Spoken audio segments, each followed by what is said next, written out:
Si te preguntara cuál es el personaje más incomprendido de toda la franquicia Fate, ¿cuál sería? Da igual que no hayas dicho, porque no puedo escucharte, así que hablemos de Astolfo.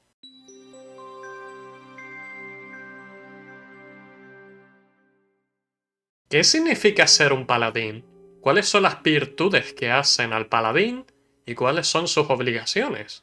¿Sus juramentos? ¿Bajo qué principios ha de actuar? Cuando pienso en un paladín, lo primero que se me viene a la mente son los memes de las cruzadas. We will take Jerusalem! Deus vos, Deus vos! Ciertamente no es tan distante de la realidad, pero primero tenemos que ver cómo hemos llegado a este punto. El término paladín es una evolución de la palabra palatino, lo referido a palacio, que viene del latín palatinus. En la antigua Roma esto hacía referencia a la escolta personal del emperador, la guardia pretoriana, pero también servía para referirse a los cargos de la gente que vivía en su residencia. Oficiales de palacio, condes de las cortes palatinas, todos esos títulos que serían heredados por las cortes medievales tras la caída del Imperio Romano. Llegado el reinado de Carlomagno, este término fue principalmente asociado a los 12 pares de Francia. El título de par de Francia era uno directamente asignado por el rey a sus allegados más cercanos, en el caso de Carlomagno a sus sobrinos, pero también podía ser otorgado a los caballeros en los que más confiaba. De fuente a fuente varían quienes formaban parte de los 12, pero el número era siempre el mismo, pues tenía un simbolismo importante. En la naciente Edad Media, el poder del monarca tenía un carácter divino, así que el número de paladines estaba directamente conectado a los 12 apóstoles de Jesús. Esta es la razón por la que el paladín se considera una clase divina en los RPGs a pesar de que no tienen por qué estar al servicio de una deidad. El título de par de Francia era un título nobiliario y contaba con ciertas ventajas, como el hecho de que estos solo podían ser juzgados por las cortes de pares. A cambio, los pares debían rendir vasallaje al rey de Francia. Si el señor feudal podía nombrar caballeros a sus hombres, el rey podía formar su propio cuerpo de élite con los paladines. Y después de toda esta introducción, finalmente llegamos a Astolfo. Pero para empezar debemos de abordar quién era Astolfo, tanto en los cantos originales como en su interpretación de Fate. Astolfo o Astolfo fue uno de los 12 paladines de Carlomagno, y en Fate se encarga de afirmar que entre sus semejantes era el caballero más débil. Aunque en términos de Fate esto es igual que afirmar que entre bombas atómicas esta es especialmente débil. Astolfo es un personaje literario que junto a sus compañeros forman parte de la materia de Francia, la recopilación de leyendas que constituyen los cantares de gesta de la literatura francesa, pero también tienen presencia en obras renacentistas italianas, como lo son Orlando Enamorado y Orlando Furioso. Los cantares de los paladines pertenecen al ciclo carolingio y presentan un paralelismo a las historias del ciclo artúrico y los caballeros de la mesa redonda, pero ya veremos cómo difieren entre sí. También, siguiendo la dinámica religiosa, estas leyendas se presentan como un reflejo del conflicto de la invasión musulmana en la Europa de aquella época. Los 12 paladines, claramente cristianos, usualmente se usaban en contraposición a los sarracenos. Sin embargo, dado que las primeras iteraciones de estas historias tenían carácter oral, no todas las leyendas han sobrevivido. Pero lo que sí sabemos es lo siguiente.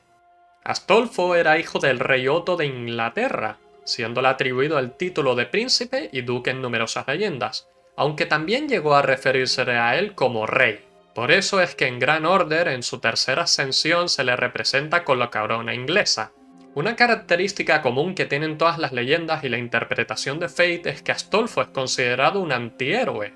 No todas sus aventuras fueron exitosas, y el paladín no compartía la misma integridad o virtud que sus compañeros caballeros demostraban. Considerado el más atractivo entre todos los paladines, este hecho tiene su mayor exponente en la infame leyenda donde cortejó a 1000 mujeres casadas. Astolfo, ya rey, un día descubrió que su esposa le estaba siendo infiel con un viejo enano, y en lugar de confrontarla y resolver las cosas como personas civilizadas, decidió comenzar una aventura acompañado de su hermano Giocondo. La mujer de Giocondo también le había sido infiel, así que se propusieron descubrir si la verdadera naturaleza de una mujer es ser infiel o si simplemente las suyas eran especialmente pérfidas. Para comprobar este hecho viajaron por toda Europa seduciendo a mujeres casadas con las que yacer hasta alcanzar la meta arbitraria de 1000. Así que si acaso Astolfo es más heterosexual que tú, En otra de sus desafortunadas aventuras se le representa convertido en un árbol después de intentar coquetear con la hechicera Alcina. Y aquí es donde empezamos a ver las diferencias entre la leyenda y la interpretación de Fate. La personalidad de Astolfo no tiene nada que ver con la de su leyenda, y sinceramente lo prefiero así.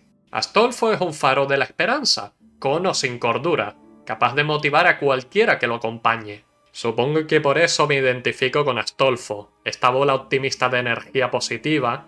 Eso y porque a los dos nos queda bien cualquier vestido. Astolfo es portador de innumerables reliquias y artefactos mágicos que usa durante sus aventuras. La trampa de Argalia, el nombre de su lanza dorada, se dice que es capaz de derribar a cualquier jinete de su montura con el mínimo esfuerzo. Y en Fate es capaz de desmaterializar las piernas de los Servant contra los que lucha. Su luna negra, una trompeta encantada, inflige miedo en todo aquel que la escuche y lo incita a salir huyendo. Este artefacto tuvo predominancia en el mito del gigante Caligorante, quien había tendido una trampa al caballero, pero un soplar de la trompeta hizo huir al gigante, quien cayó en su propia red. También es portador de Caser de Logistil, un grimorio con los hechizos capaces de desbaratar cualquier conjuro o maleficio de hasta rango A. Si por si esto no fuera suficiente, también es jinete de dos criaturas legendarias. Su caballo, de nombre Rabicano, es descrito como constituido por huracanes y llamas. Veloz como una flecha y de pisadas tan livianas que no dejan huella sobre la arena. Os quiero recordar que este sigue siendo el caballero más débil de los 12 paladines. Pero si hay algo de lo que me interesa especialmente hablar es de su otra montura, el hipogrifo. Un hipogrifo es un grifo con los cuartos traseros de un caballo. Se dice que es fruto de la unión entre una yegua y su depredador principal, el grifo. Es esta imposibilidad, esta paradoja, que se ve representada en Fate, atribuyéndole características de ilusión o ensueño al hipogrifo, y esto también se manifiesta en la interpretación de su jinete. Astolfo es el más optimista de los paladines a pesar de no estar a la altura de sus compañeros. Sigue hacia adelante a pesar de que sus fracasos igualan a sus triunfos, y por encima de todo eso, es capaz de disfrutar el momento en lugar de dejarse llevar por la incertidumbre. Volviendo a su encuentro con la hechicera Alcina, en Fate Astolfo fue capaz de hallar virtud y disfrutar de su tiempo transformado en árbol. Astolfo es un espíritu libre, uno capaz de dejarse guiar enteramente por su corazón y su sentimiento de lo que es correcto. Puede que tenga la memoria de un pez, pero las conexiones que entabla con la gente perduran. Hablemos entonces del resto de su leyenda, en particular de su participación en los cantares de su primo Roland u Orlando en italiano. Fate afirma que cuando Orlando fue rechazado por Angélica se volcó a la bebida y tuvo que ser Astolfo vistiéndose de mujer quien lo calmara. De la misma forma, cuando Orlando perdió su cordura, Astolfo voló a la luna montado en su hipogrifo para recuperarla. Al parecer la luna, además de ser un superordenador alienígena, un vampiro o hasta un ente cósmico dependiendo de la línea temporal de Fate a la que nos refiramos, también es el lugar donde acaban todas las cosas perdidas. Bastante conveniente. En Orlando Furioso, Astolfo se encuentra con el apóstol Juan en la luna, pero en la interpretación de Fate se encuentra con Cronos, el Padre Tiempo, quien le confirma que la cordura de Orlando está en una botella. Sin embargo, a cambio de liberarla tendrá que dejar la suya propia. A pesar de esto, Astolfo estaba decidido a rescatar a su primo, así que accedió a esto y automáticamente se olvidó por qué había viajado a la luna en primer lugar. Tuvieron que ser o los días más incómodos o los más entretenidos del Padre Tiempo. Eventualmente Astolfo recordó por qué había venido y volvió junto a Orlando. Y esta es la razón por la que probablemente Astolfo sea el peor Servant que puedas convocar para luchar a tu lado en Fate. Esta maldición es lo que los veteranos de Fate conocemos como evaporación de la razón, y va por fases. Mientras la luna brilla en el cielo, Astolfo es incapaz de pensar más de 5 segundos en el futuro. Si le cuentas un secreto, es bastante probable que lo proclame a los 4 vientos porque se ha olvidado por qué era secreto en primer lugar. Ah, y también supone que Astolfo es incapaz de recordar el nombre verdadero de sus poderes. ¿Sabes esa cosa bastante característica de Fate? El tener que pronunciar el nombre verdadero de tu arma, habilidad o conjuro para manifestarlo. Bueno, Astolfo solo es capaz de recordarlo una vez al mes, y es cuando la luna está totalmente oculta. Durante la luna nueva, su maldición es temporalmente levantada y Astolfo es capaz de funcionar como persona, salvo que tampoco cambia tanto de su personalidad enloquecida. Solo recuerda que es un caballero y la cortesía existe. ¿Recordáis cuando comenté que los 12 paladines de Carlomagno eran un paralelismo de la mesa redonda? Bien, pues donde la mesa redonda son un grupo de extraños que comparten oficina y espacio de trabajo y están intentando apuñalarse en la espalda a cada momento del día, los 12 son una manifestación del poder de la amistad. Es en serio. Los 12 paladines son muchas veces representados como familiares o amigos cercanos entre ellos y el propio Carlomagno, y en Fate no es distinto. Esto también tiene sentido en el contexto de los cantares de gesta, porque sobre todo eran empleados para realzar los triunfos del Imperio Franco frente a la invasión sarracena. Así que en lugar de mostrar la división y rencillas entre los caballeros, como bien está presente en los ciclos artúricos, los paladines actuaban como una misma unidad. Además, ¿quién le podría decir que no a Astolfo? Míralo, si parece un hada y todo. Como bien dije al principio del vídeo, Astolfo es un personaje incomprendido, que es brutalmente sobrepasado por la cantidad de memes sobre él y no lo que representa dentro de Fate. Astolfo nos enseña a mirar a la adversidad a la cara y sonreír, a seguir hacia adelante, y sobre todo, a aceptarnos a nosotros mismos tal como somos. Viste como una mujer porque le parece bonita la ropa. Mantiene su género en secreto porque él seguirá siendo Astolfo, y son las conexiones con otras personas lo que lo definen, y no lo que se pueda pensar sobre él. Al fin y al cabo, él mismo lo piensa, literalmente.